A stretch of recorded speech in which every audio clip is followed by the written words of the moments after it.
Continuamos con nuestro estudio conociendo al Jesús verdadero. Hemos entrado ya en una recta bastante importante. Hemos estado viendo acerca de las profecías que el Mesías habría de cumplir cuando se manifestara, pero ahora entramos en uno del asunto más controversial acerca del mesianismo del Señor Jesús, por el cual muchos judíos justifican el no creer en nuestro Señor Jesús. Muchos podrían aceptar que Jesús hizo milagros, muchos podrían aceptar que Jesús es hijo de David, de Abraham, muchos podrían aceptar muchas cosas, pero la piedra de tropiezo para el judío era que el Mesías fuera una cruz y muriera de la manera que murió. Entonces hoy vamos a compartir algo en relación con la necesidad de ver por las Escrituras que el Mesías debía morir. Sí, porque ellos no entendieron, pero las mismas profecías mostraban que el Mesías iba a ser un rey grande, que su reino se extendería sobre todas las naciones de la tierra, pero las mismas Escrituras mostraban que el Mesías iba a ser un siervo sufrido, que iba a morir en la cruz. Entonces necesitamos ver por las Escrituras, por los profetas, qué era lo que decían los profetas acerca de la muerte del Mesías. Si realmente Jesucristo era el Mesías y si realmente su muerte estaba anunciada por los profetas. O como dijimos alguna vez, realmente Jesucristo fue un mentiroso y nos engañó a todos, como dicen los judíos. Antes de mirar las profecías, porque cuando tú comienzas a entrar en estos asuntos, tú ves que el ataque a veces no es directamente a la profecía, sino a la tergiversación que se ha dado o que dicen que hemos hecho nosotros los cristianos, tratando de acomodar algunos pasajes del Antiguo Testamento para justificar la muerte de nuestro Señor Jesucristo. Entonces hoy vamos a hacer apenas una pequeña introducción para ver la importancia de las profecías, la manera en que Dios hablaba en algunas profecías, para ver claramente ya dentro de 8 días muchas de las profecías que se cumplieron en este aspecto. Cristo cumplió muchas profecías como lo hemos estado viendo, pero vamos a ver específicamente las de su muerte. Hoy lo que vamos a hacer es un preámbulo para preparar nuestro corazón, para que cuando estudiemos las profecías podamos recibirlas con paz y con tranquilidad, no como algo que estamos tergiversando o arreglando, sino como ver el cumplimiento exacto de lo que Dios había anunciado por los profetas. Primero que todo vamos a leer unos pasajes del Señor Jesucristo antes de su muerte, después de su muerte, en su resurrección, y cómo este era un asunto bastante importante para los apóstoles. Amén. Entonces lo primero que vamos a ir es a ir al Evangelio de Marcos, capítulo 8, versículo 31. Vamos a leer varios pasajes y vamos a irlos mirando así de pasazo, simplemente para realzar la importancia que le daba el Señor Jesucristo a estas profecías. Marcos capítulo 8, versículo 31. El Señor Jesucristo dijo que Él no venía a abrogar la ley ni los profetas, sino que a cumplirlo.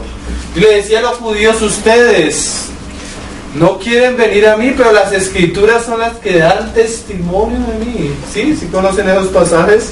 Entonces mire lo que le decía el Señor ahí en el 31. Dice: y comenzando a enseñarles, comenzó a enseñarles que le era necesario al Hijo del Hombre padecer mucho y ser desechado por los ancianos y por los principales sacerdotes y por los escribas y ser muerto y resucitar después de 3 días. Esto les decía claramente. Entonces, Pedro le tomó aparte y comenzó a reconvenirle. Él les decía claramente esto. ¿Qué era esto? Que necesitaba ir a la cruz y morir. Les decía claramente. Pero hermanos, la cruz no solo fue un tropiezo para los judíos, hasta para los mismos discípulos. Nadie esperaba que el Mesías fuera a morir de la manera que murió, aunque las Escrituras ya lo anunciaban. Es más, Hechos dice que ellos leían las Escrituras y aún leyéndolas, ellos fueron los que fueron partícipes de lo que la Escritura anunciaba. O sea, ellos mismos fueron, ¿qué? El instrumento que usó Dios para llevar al Mesías a la cruz y ellos, ignorando las profecías, las llevaron al cumplimiento. Mira cómo lo decía Lucas capítulo 24. Hay muchos pasajes, solo los cogimos unos poquitos, como los hemos leído otras veces, entonces no es tan importante que en la resurrección, cuando se les aparecen aquellos dos hombres, aquellas mujeres que habían ido al sepulcro, ¿sí conocen el pasaje? Lucas 24, 7. Vamos a leerlo desde el 6, dice: no está aquí, sino que ha resucitado. Acordaos de lo que os habló cuando aún estaba en Galilea. ¿Sí? El Señor venía hablando aún antes de ir a Jerusalén, les dijo que iba a hacer a Jerusalén, diciendo: es necesario que el Hijo del Hombre sea entregado en manos de hombres pecadores y que sea crucificado y resucite al tercer día. Es necesario que vaya a la cruz, es necesario que muera. ¿Por qué? Porque todo eso lo anunciaban los profetas. Mira cómo él mismo más adelante le dice a los que iban camino de Emaús, en el 24. Entonces ellos estaban contándole cuando lo encontraron en el camino, que porque iban tristes, y contándole que aún algunas mujeres decían que se les había aparecido en el camino. Y mira lo que les dice a estos discípulos. Recuerden que eran discípulos, hermano. La cruz fue un tropiezo hasta para los mismos discípulos del Señor. Pero qué cosas, ¿no? Para nosotros lo que es tropiezo fue lo que Dios puso en el centro de la obra que Él hizo para la humanidad, ¿sí? Cuando tú volteas a ver a Jesús, no ves un Jesús próspero, no ves un Jesús rico, no ves un Jesús yendo a la India, como dice la Nueva Era. Cuando tú volteas a ver al Jesús de la Biblia, ¿dónde lo ves? En una cruz. El centro de la fe cristiana es la muerte de nuestro Señor Jesucristo. El Mesías prometido era ¿qué? Un siervo sufrido. Entonces Él les dijo: oí sensatos y tardos de corazón para creer todo lo que los profetas han dicho.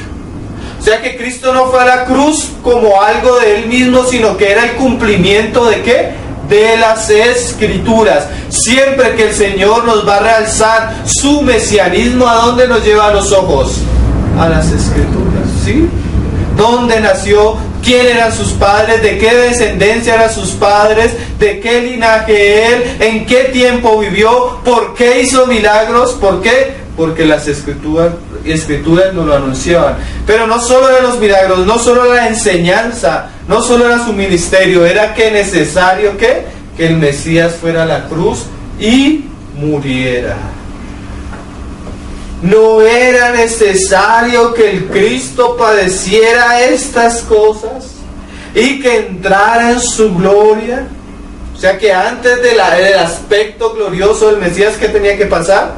Padecer. Y comenzando desde Moisés y siguiendo por todos los profetas, les declaraban todas las Escrituras lo que de él decían. Si alguien me preguntara a mí que a quién me gustaría escuchar predicar, sería el Señor. A mí me hubiera gustado estar en este sermón, hermano. Jesús cogiendo Génesis, Éxodo, Levítico, Números, Deuteronomio, Josué, Samuel, Reyes, Crónicas, los Salmos, Proverbios, Eclesiastés, Isaías, Jeremías, Ezequiel, Daniel, por todos los pasajes de la Biblia, mostrando que era necesario que Él muriera. ¡Wow! Imagínate ese discurso del Señor. Y algo así es lo que vamos a hacer, viéndolo en solo ciertos aspectos. Cristo en los profetas, pero miren, hermanos, el ocaso de los incrédulos, el ocaso de los judíos, Cristo crucificado. Cristo crucificado. Vamos a ver otro pasaje. Más adelante el Señor vuelve a decir las mismas palabras. En el 44, ahí estaba hablando con los de Emaús, ¿cierto? Ahora está hablando con todos los discípulos, los 12, y les dijo: estas son las palabras que os hablé estando aún con vosotros, que era necesario que se cumpliese todo lo que está escrito de mí en la ley de Moisés, en los profetas y en los salmos. Entonces les abrió el entendimiento para que comprendiesen las Escrituras. Nosotros necesitamos no solo leer el Antiguo Testamento, sino que el Señor por su Espíritu que haga, nos abra el entendimiento. ¿Para qué?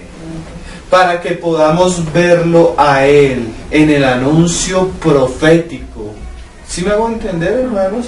No es que tú vas y lees Levítico y tú dices, tantos sacrificios, todas las fiestas, todas las ordenanzas que el Señor mandaba para su pueblo, estaban llenas ¿de qué? De sacrificio y de sangre derramada. ¿De qué estaba hablando eso? Un anuncio multiforme ¿de qué? Del único y gran suficiente sacrificio del Mesías prometido. Y a veces necesitamos que el Señor nos abra sus pasajes y nos dé entendimiento de qué está hablando cuando Abel ofreció lo mejor de la grosura a Dios mismo, ¿sí? ¿De qué estaba hablando? Siempre que Dios iba a hacer un pacto con los hombres, había que derramamiento de sangre. ¿De qué hablaba todo eso? Del sacrificio, pero ya no de un animal, sino del Mesías prometido. Y dice, y les dijo, así está escrito. Cuando un Mesías, cuando un judío venga a decirte que Jesús no es el Cristo, tú puedes, por lo que hemos compartido, decirle que así está escrito. Así está escrito. Y lo que veo en usted es el cumplimiento de lo que decía el profeta Isaías. Sobre quién se ha manifestado el brazo de Jehová. O como decía en otra parte, ¿quién creerá este anuncio? O como decía el otro profeta, he aquí yo haré una obra la cual muchos que verán y no creerán. Eso lo decían los profetas. ¿Cuál era esa obra que Dios iba a hacer? La obra que iba a hacer su siervo. ¿Y cuál es su siervo? Isaías 53. El Mesías sufría. Amén. Pero ese pueblo que se había engrosado en su corazón, sus ojos vieron, mas no vieron realmente. Sus oídos oyeron, mas no oyeron realmente. ¿Por qué? Porque la dureza de su corazón. Y así fuese necesario que el Cristo padeciese y que resucitase de los muertos al tercer día. Miren, esto era tan importante para los discípulos, hermano. Acuérdense que estos discípulos al comienzo no entendían, ¿sí? Ellos creían que la manifestación del Mesías y la restauración del reino de Israel iba a ser inmediatamente, ¿sí? A tal punto que cuando iban para esto les dijo, no es el tiempo, no les toca a ustedes saber las sazones, o sea, no ha llegado el tiempo del reino glorioso. Primero es necesario que se predique el evangelio a toda la tierra. Y mire lo que decía Pedro en sus sermones. Pedro, Hechos capítulo 3. Cómo ellos veían en esto el cumplimiento de todas las Escrituras. Ya después Pedro, después de que el Señor le abre las Escrituras, él como judío que amaba la palabra, entendió que lo que realmente Cristo había hecho era el mismo cumplimiento de aquellas cosas que anunciaba la palabra y que ellos no habían visto. Hechos 3:18. Pero Dios ha cumplido así lo que había antes anunciado por boca de todos sus profetas. Mira esa frase tan interesante. Dios no solo anuncia, ¿quién soy yo? Dice Jehová, el primero y el último, el que anuncio lo que ha de venir y lo pongo por obra. ¿Qué había anunciado el Señor? Salvación, perdón para toda la humanidad. Una bendición que iba a llegar a todo ser humano, ¿sí? En la simiente de Abraham. Él lo anunció, pero no solo lo anunció, Él lo cumplió. ¿En dónde? En la cruz, hermano. Toda la fe judía iba a ser dirigida como un río que se emboca en el mar. ¿En dónde, hermano? En la cruz. Y en la cruz se encuentran todo el cumplimiento de todas las promesas y bendiciones para toda la humanidad en el Mesías prometido. Este asunto es tan importante, hermanos, tan importante que nosotros los conozcamos, porque si un judío llega a hablar contigo y él por las Escrituras te muestra que Jesús no es el Mesías, todo lo que nosotros seguimos es una falacia. Por eso cuando Pedro iba a algún lado a predicar, se esforzaba para que la gente viera por las Escrituras que Jesús era el Mesías. Por eso cuando Pablo llegaba a un lugar, Pablo no hacía milagros cuando entraba a una mezquita, entraba a una sinagoga. Pablo no hablaba de otras cosas, discutía ardientemente con los judíos, demostrando por las Escrituras que Jesús era el Cristo y que el Cristo debía morir en una cruz. Porque si ellos ponían la mirada en la cruz y creían por las Escrituras que había hecho Cristo, todo el regalo, el paquete de bendiciones de Dios que era claramente recibido por la fe. Era muy importante para los discípulos. Para hoy en día el cristianismo, estos temas ni se tocan, hermano. Yo vi un video que pusieron unos pastores que fueron a Israel. Fueron a Israel y le preguntaron a un judío ortodoxo por qué él no creía que Jesús era el Mesías. En 10 minutos ese judío cogió, les bajó los pantalones, los avergonzó delante de todos y negó la autoridad y el señorío de nuestro Señor Jesús. Y el pastor que estaba ahí no tuvo ni siquiera una respuesta para contradecirle. Lo avergonzó el judío a través de las Escrituras. ¿Por qué? Porque los cristianos no conocemos lo que dice la palabra acerca de nuestro Señor Jesús. Estamos engolosinados porque eso es lo que ha hecho Satanás con el pueblo cristiano. Le ha puesto golosinas para que ellos quiten la mirada de aquel que es el fundamento y sigan viviendo y vivan y enseñen y practiquen otras cosas totalmente que en valor insignificantes cuando tú las comparas al Señor Jesús.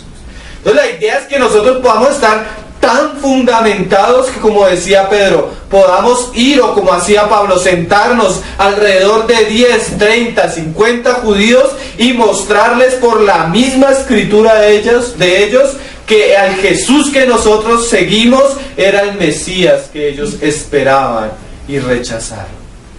¿Sí entiende lo importante este estudio, hermanos?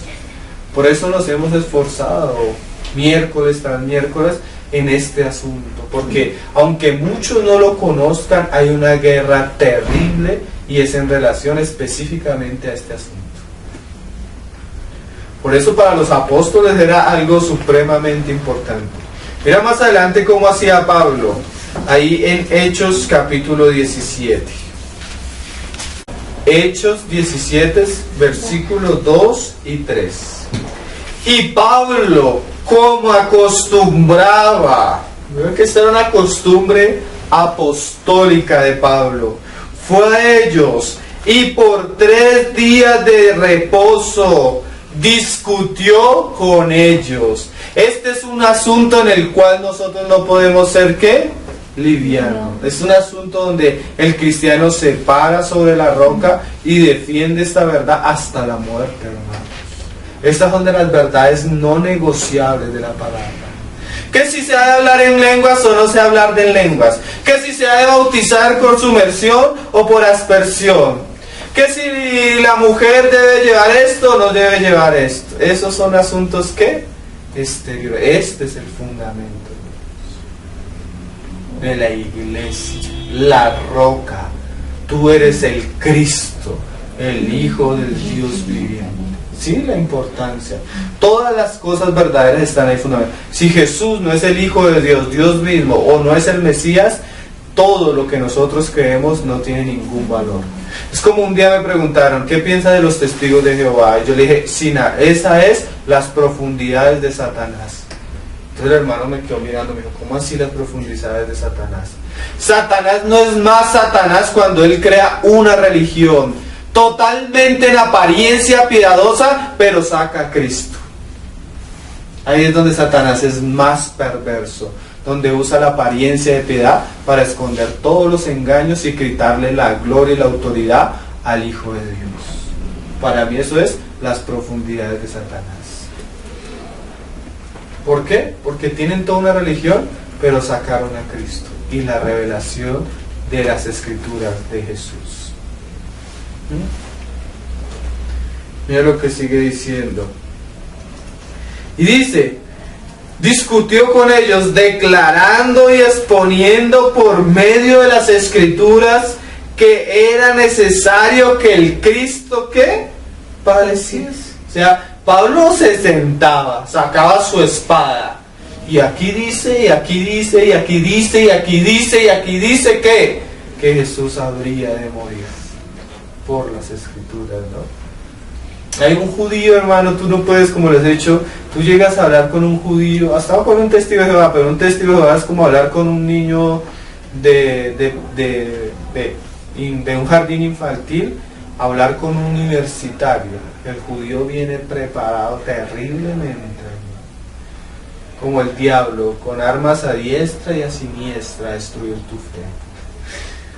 Y si tú no conoces la Escritura, hermano, te pone a tambalear. Pero Pablo era el que se metía allá, y curiosamente el Señor le había permitido a Pablo ser docto en la palabra para estar preparado. Pero cada uno de nosotros, hermano, debe conocer, porque la fe viene por conocer las Escrituras. ¿no? Y discutía con ellos, qué cosa, y decía, y resucitase de los muertos, y que Jesús, a quien yo os anuncio, decía él, es el Cristo. Eso le costó que lo apedrearan, que lo persiguieran, que casi lo mataran, ¿no? ¿Por qué? Porque hoy en día nosotros tenemos una cultura religiosa que acepta estas palabras, pero no las comprende, ¿sí? Un católico te dice, ¿Jesús es el Hijo de Dios? Sí, pero no entiende qué significa todo eso. Te dice que es el Mesías, sí, pero no entiende cuánto alcance tiene esas palabras en las Escrituras.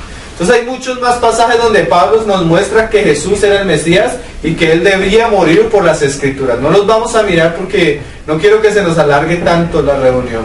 Lo que quiero hoy hacer es una pequeña introducción para que cuando dentro de 8 días lleguemos a las profecías que vamos a ver y el cumplimiento en Cristo, podamos entender, porque lo que les decía al comienzo, ellos no atacan tanto la profecía, sino que nosotros la hemos tergiversado, acomodado o sacado de ciertos lugares para hacer de alguna manera el rompecabezas de la muerte de Cristo. Pero no es así. Lo que debemos comprender es la manera como Dios hablaba en el Antiguo Testamento y cómo el anuncio mesiánico era hecho de varias maneras. Hay profecías que son muy claras, exactas. Se dice que Isaías es el quinto evangelio, porque él habla del Mesías de una manera muy clara y eso se cumplió proféticamente de una manera preciosa. Pero hay otras profecías que tienen otras características. Amén. Entonces vamos a ver por ciertas llaves hermenéuticas que nos permiten de alguna manera entender más las profecías y el cumplimiento. Amén. Entonces hay 2 pasajes que se nos muestra un aspecto de cómo Dios habla proféticamente desde el Antiguo Testamento. Ningún judío puede contradecir esto. Digamos, en Isaías 14 y en Ezequiel 28 son aquellos pasajes que se habla de Satanás. ¿Sí se acuerdan? Vamos a tenerlos así sea a la mano. Isaías 14 y Ezequiel 28. Son aquellos pasajes insignias donde el Señor nos habla del lucero, de Lucifer, ¿sí? Del ángel caído, de aquel que se quiso sentar en el trono, de aquel que se enorgulleció y se quiso rebelar contra Dios mismo. Isaías 14 y Ezequiel 28. No los vamos a leer, pero quiero que veamos estos pasajes para entender un poco otras cosas que vamos a ver. Mira lo que dice Isaías 14, versículo 12. Dice: ¿Cómo caíste del cielo, lucero, hijo de la mañana? Cortado fuiste por tierra. Tú que debilitabas a las naciones, tú que decías en tu corazón: subiré al cielo, y en lo alto, junto a las estrellas de Dios, levantaré mi trono, y en el monte del testimonio me sentaré a los lados del norte. Y ahí sigue hablando y sigue hablando. Ustedes sí sabían que ese pasaje de Isaías 14 no le está hablando directamente a Satanás, sino le está hablando al rey de Babilonia. ¿sí? Lo mismo el de Ezequiel 28. El pasaje de Ezequiel 28, Dios no le está hablando directamente a Satanás, sino le está hablando ¿a quién? Al rey de Tiro, ¿sí? Levanta endechas sobre el rey de Tiro. Y ahí en el de Isaías, si tú lo lees desde el verso 1, claramente le está hablando al rey de Babilonia. ¿Qué es eso? Algo que Dios mostraba aún desde el Antiguo Testamento. Dios a veces queriendo hablarle a un personaje, en este caso a Satanás directamente, usa un personaje de alguna manera simbólico. Pero ese personaje simbólico realmente él no es. Él le está hablando a alguien que está detrás, ¿sí? Le está hablando al rey de Babilonia. Pero cuando comienza a hablarle al rey de Babilonia, tú escuchas lo que está hablando el Señor y no le está hablando al rey de Babilonia. ¿Le está hablando a quién? A Satanás. ¿Por qué? Espiritualmente sucede esto.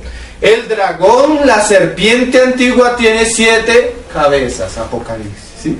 Y la primer cabeza la primer cabeza fue ¿quién? Egipto. La segunda, Asiria. La tercera cabeza, ¿quién fue? Babilonia. El imperio del dragón tiene 7 cabezas. Y ese es el mundo o el imperio espiritual de Satanás, ¿sí? Pero hay un mundo físico que es gobernado por ese mundo espiritual, que es el imperio de ¿quién? De la bestia. Una cosa es la bestia y otra cosa es el dragón. El dragón nos habla del imperio que es espiritual. La bestia nos habla del imperio humano gobernado por el este. Entonces cuando Dios le está hablando a una de las cabezas de la bestia, no solo le está hablando a la cabeza de la bestia, sino le está hablando al espíritu que está detrás. ¿Quién es ese? Una de las cabezas del dragón, ¿sí? Entonces cuando Dios le está hablando al rey de Babilonia, no solo le está hablando del rey de Babilonia, sino que nos está destapando el corazón del mismo que Satanás. Eso es algo que lo tenemos que entender. ¿Por qué, hermanos? Porque cuando Dios habla, debemos entender que a veces su hablar es simbólico. Y Él está hablando es que a un personaje mayor que está detrás. En este caso es Satanás.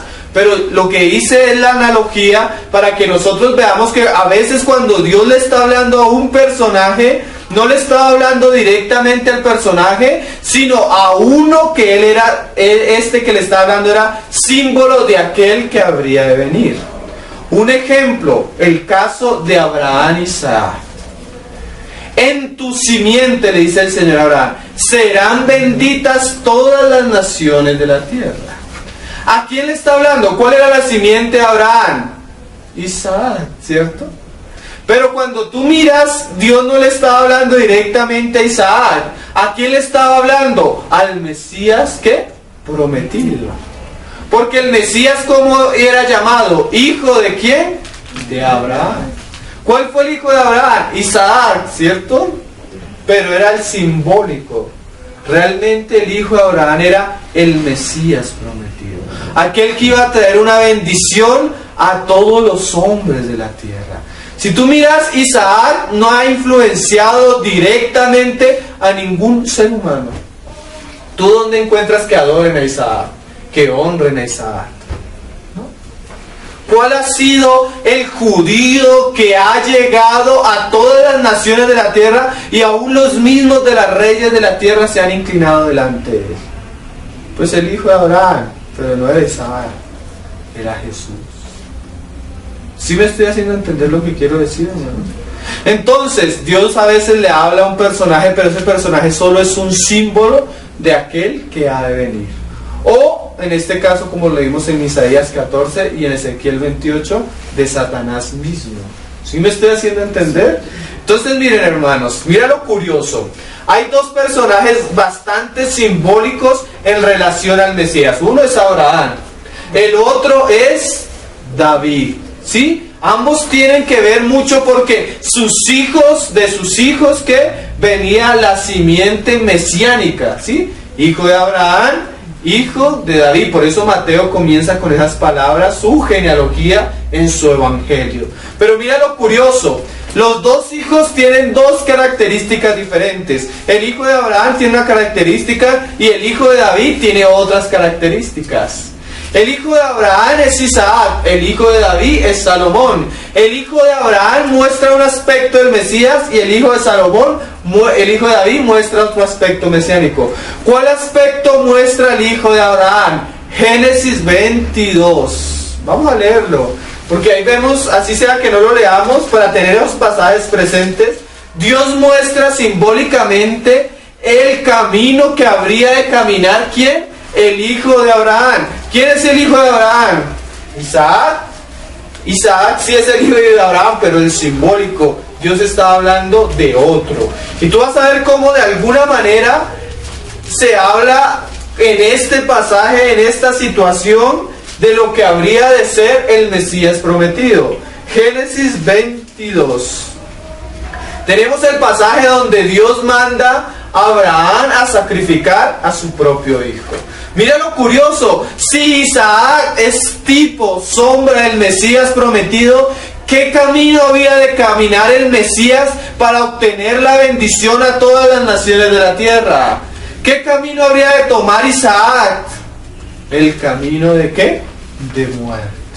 Y Dios en este pasaje de alguna manera simbólica nos muestra aquella obra que desde la eternidad planeó para salvación. ¿Cuál es la obra? Vemos a Dios en Trinidad trabajando. Dios Padre haciendo ¿qué? Poniendo sobre las espaldas de su Hijo ¿qué? La madera, en la cual ¿qué? Él ha de ser sacrificado. Abraham, tipo del Padre, ¿cierto? Isaac, tipo de Cristo. El monte Moriah, tipo de Gólgota y de sacrificio. ¿De quién está hablando ahí el hijo de Abraham?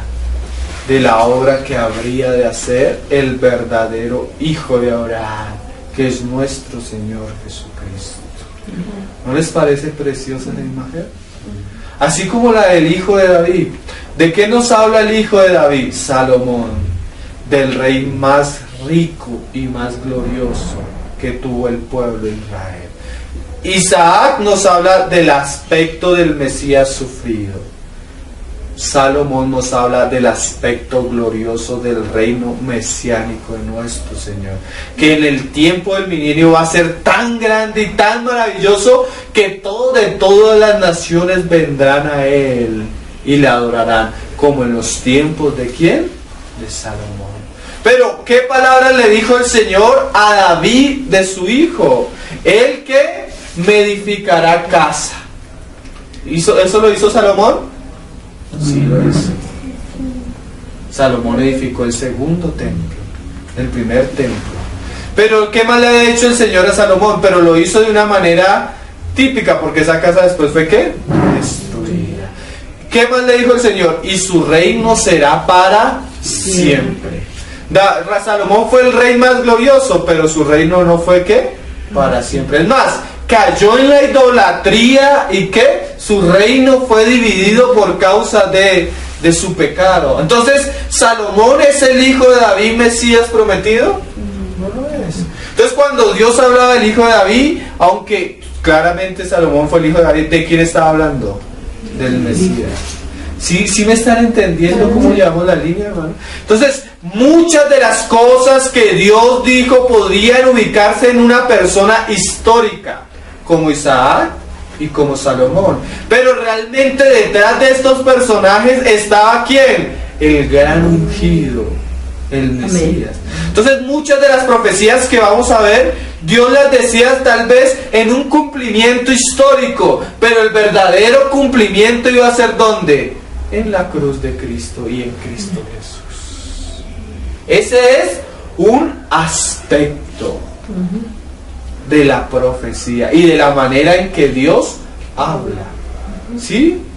Eso está muy claro en el Antiguo Testamento. Entonces, muchas de las profecías que vamos a mirar era eso. Sí, a veces el judío te dice, no, pero es que esa profecía era para David. Sí, era para David, pero David era figura de uno que habría de venir, su hijo. Y el mismo David le llamaba Señor al Mesías, a su hijo. ¿No les dijo una vez el Señor esa pregunta a los judíos y los dejó? Vamos a ver otro aspecto. Entonces miren, hermanos, vamos a ver Isaías 44 versículo 7.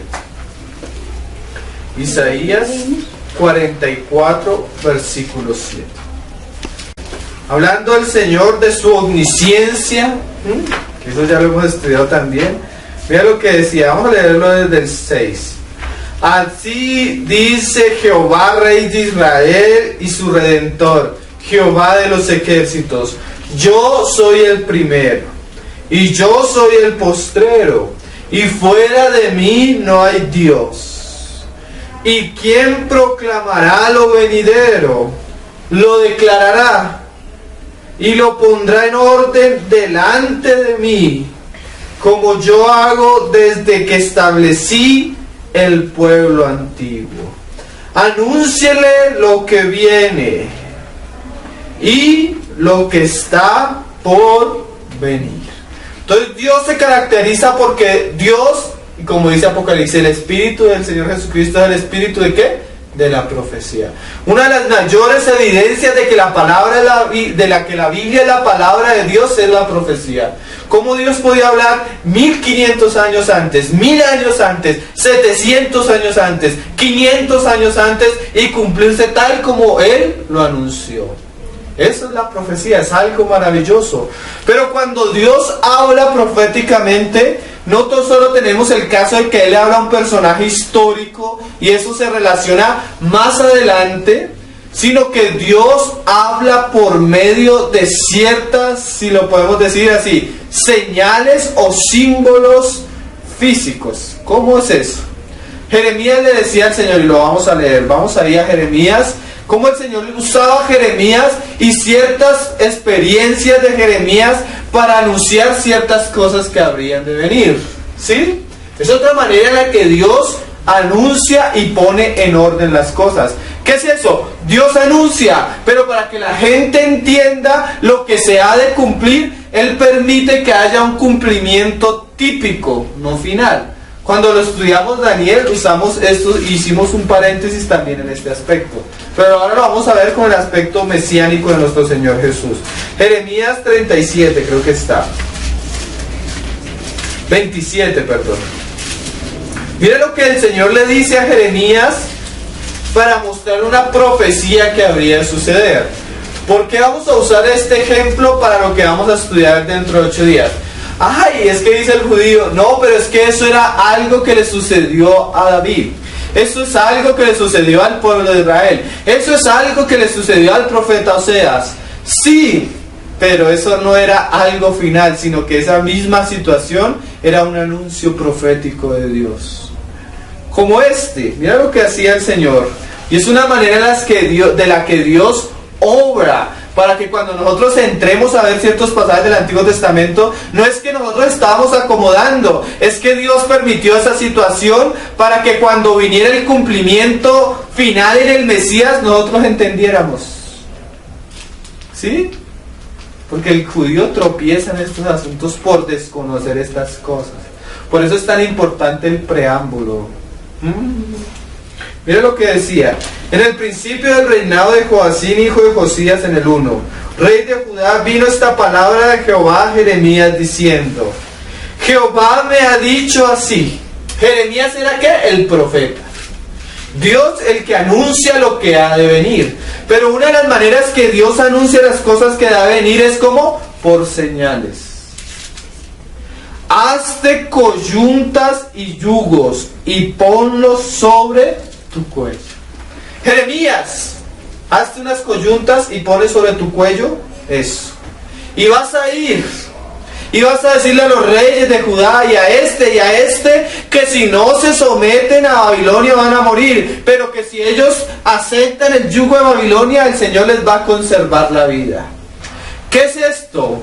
Una imagen habla más que 1000 palabras.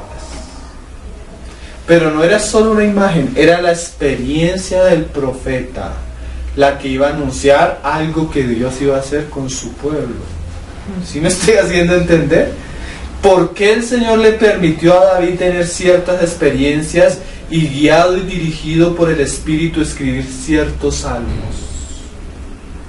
Porque lo mismo que Jeremías, porque eso que vivió David y anunció era ¿qué? No algo final, sino un anuncio profético, que cuando el Mesías viniera y dijera aún las mismas palabras que dijo David, viviera las mismas situaciones que David vivió, nosotros entendiéramos que era el cumplimiento final de la profecía del Mesías.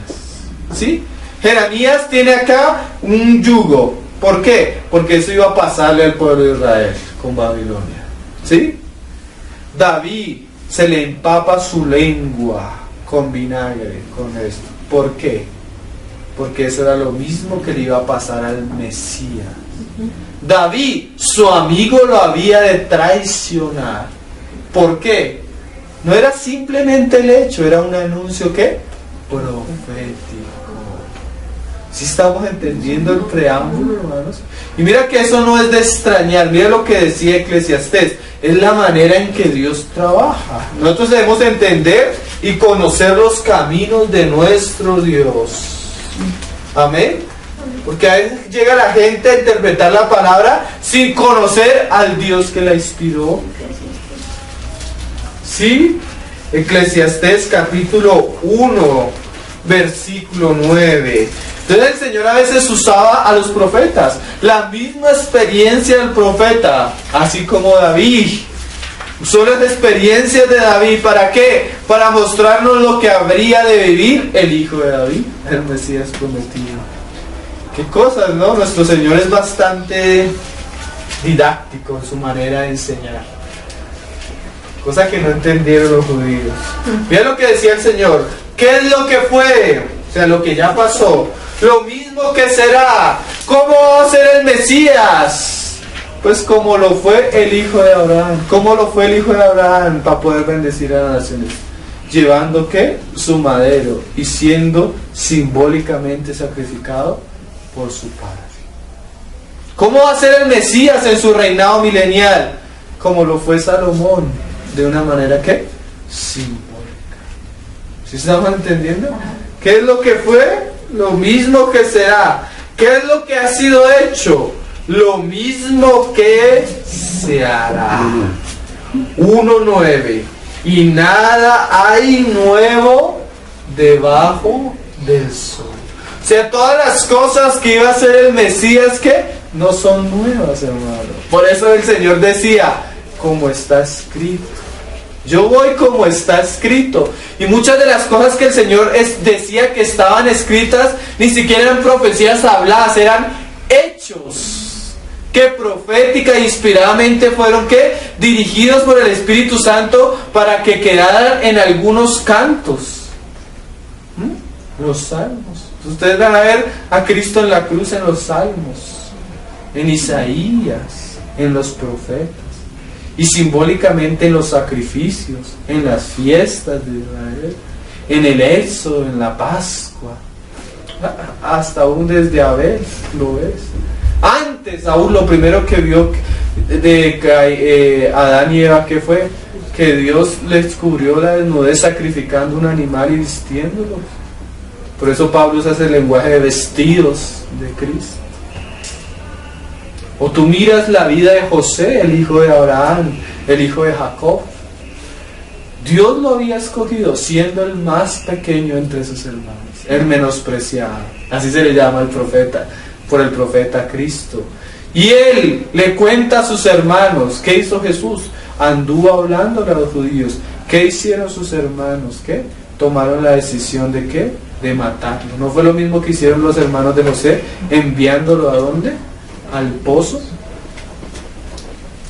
Y después de enviarlo al pozo no se quedaron suficientes y nos lo mandaron ¿a dónde? A Egipto. ¿Qué fue eso? Sino lo que iba a hacer el Mesías. Iba a ser rechazado por sus hermanos, pero iba a ser enviado a predicarle ¿a dónde? A los gentiles. Y en medio de Egipto, ¿qué hace el Señor? Después de pasar ciertas cosas, el Señor lo prospera. ¿Y qué es lo que le hace el Señor en medio de los paganos a su hijo José? Le da una esposa gentil. ¿Qué es eso si no es la iglesia? ¿Y qué es eso que es glorificado hasta lo sumo? Si no es que recibió toda autoridad. ¿Sí? ¿Sí ven cómo la vida de José es una sombra de todo lo que iba a ser el Mesías en años y años? Y cuando llega a la gloria y cuando está en su mayor aposento, cuando ya se le va a establecer, digamos, ¿qué pasa? El Señor permite que aquellos que lo habían menospreciado, ¿qué? Vuelvan a Él. No está prometido para el final de los tiempos que Israel se volverá al Señor. ¿Sí ven cómo esos hechos no eran simplemente hechos? Eran profecías. Cosas, ¿qué será con el Mesías? Ya fue. De muchas maneras. Entonces nosotros debemos entender eso para ver, al ver las Escrituras, entender esos aspectos. Amén. Entonces vamos a entender otra cosa que también es muy criticada. Cuando se llega a los salmos se dice, David está hablando de su experiencia. Sí está hablando de su experiencia, pero a muchos se les olvida que David no solo fue profeta, no solo fue rey, sino también fue ¿qué? Profeta.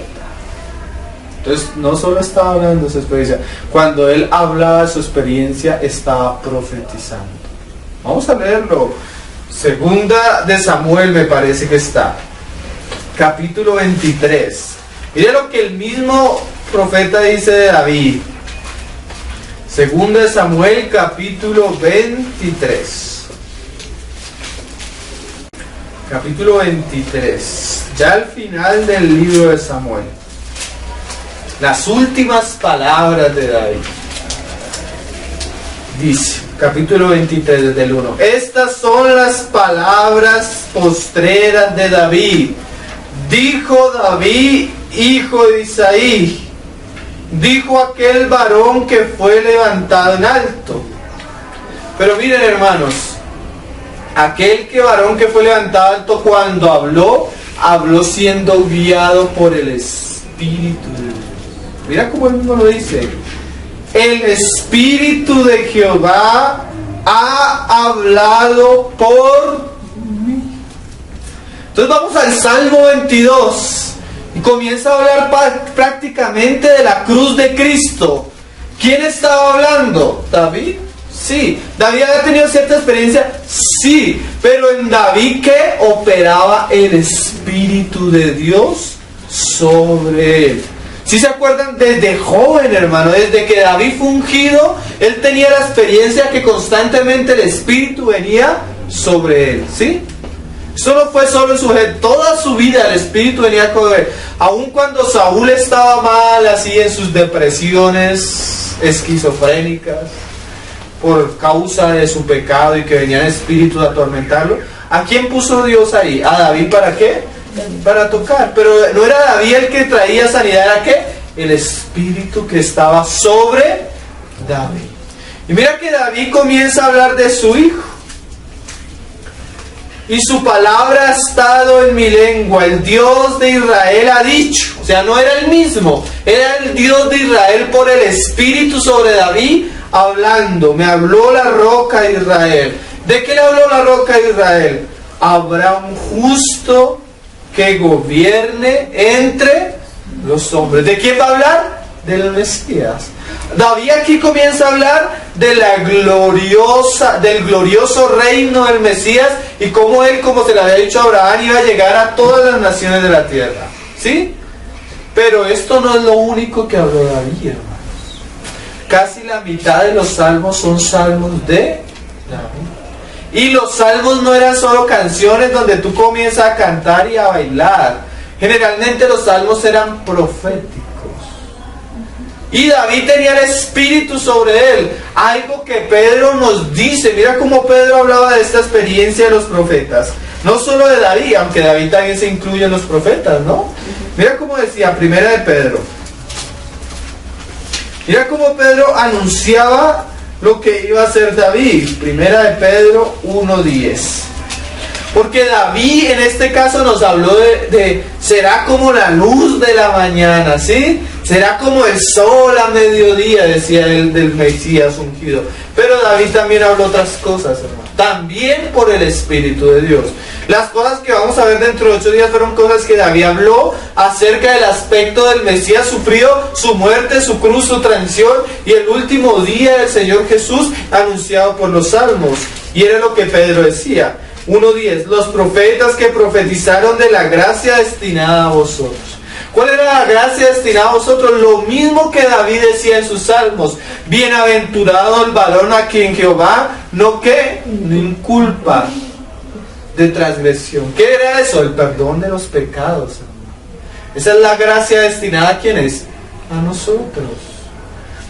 Y diligentemente indagaron acerca de esta salvación, escudriñando qué persona, y mira esta frase, y qué tiempo indicaba el Espíritu de Cristo que estaba en ellos. O sea que cuando dice David, el Espíritu del Señor está sobre mí, ¿cuál era el mismo Espíritu del Cristo? ¿Sí? El cual anunciaba, y lo vamos a ver en los salmos de David, de antemano que los sufrimientos de Cristo y las glorias que vendrían tras él. Entonces cuando el Espíritu venía sobre David en los salmos y cuando él escribía los salmos, ¿qué estaba haciendo el Espíritu de Cristo? Anunciando los sufrimientos que vendrían y que tendría que vivir ¿quién? El Hijo de David, el Mesías. Y no es de extrañarnos, hermano, hasta Asaf, cuando cantaba los cánticos, la Biblia dice que no solo estaba cantando, él véalo con sus propios ojos, hermano. Porque el judío te va a decir, no, pero es que eso era un cántico, que eso era no sé qué. No, hermanos, conocemos las Escrituras, pero las mismas Escrituras nos hablan de esto. Primera de Crónicas 25:1. Primera de Crónicas 25:1. Las mismas Escrituras nos hablan de que aquellos cantores que compusieron el libro de los Salmos o los libros de los Salmos, que están en una sola colección que nosotros llamamos los Salmos, no eran simplemente cánticos, eran profecías. Capítulo 25:1 de Primera de Crónicas. Asimismo David y los jefes del ejército apartaron para el ministerio a los hijos de Asaf, de Man y de Jesudún. ¿Para qué? Para que profetizasen con arpas, salterios y címbalos. ¿Qué hacían los salmistas, hermano? Profetizar. ¿Qué? Los sufrimientos que tendría el Mesías y las glorias que vendrían tras ellos.